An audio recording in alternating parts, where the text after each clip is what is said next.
Parte ng pananakot ng mga pasaway na OLA, yung sasabihin kayong gagamitin yung ID nyo tsaka yung selfie nyo para miram sa ibang lending. Para kunyari pang tapal dun sa utang nyo sa loan company na to. Based lang to sa observation ko ha, tsaka opinion ko lang to. Let me know what you think. Put your comments in the comment section below. And by the way guys, kung bet nyo yung blouse ko, meron akong tag product link.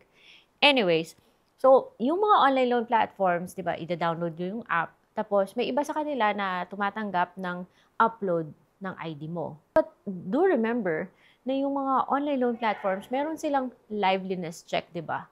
Yung magse-selfie ka, shake your head, move your head up, down, 30 degrees to the left or to the right, or open your mouth, close your eyes, yung mga ganon, blink. Di ba may ganon? Or move closer, move back.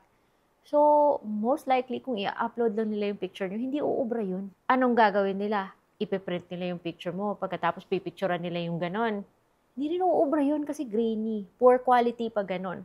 Or no, ilalagay nila sa monitor. Kunyari, tapos pipicturean nila yung itsura mo dun sa monitor. Eh di makikita rin yung mga linya-linya ng monitor. Makikita yung mga colors ng monitor na kung saan mahahalata na parang fake pa rin yan. Hindi yan live, hindi papasa sa liveliness check yan.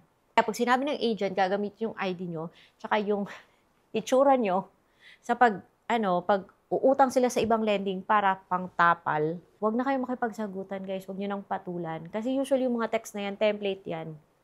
Send to many. So kung hindi nyo papansinin, hindi rin kayo mapapagtripan ng agent. Kasi pag pinansin nyo, then syempre matatandaan kayo. O magpa-follow up si agent.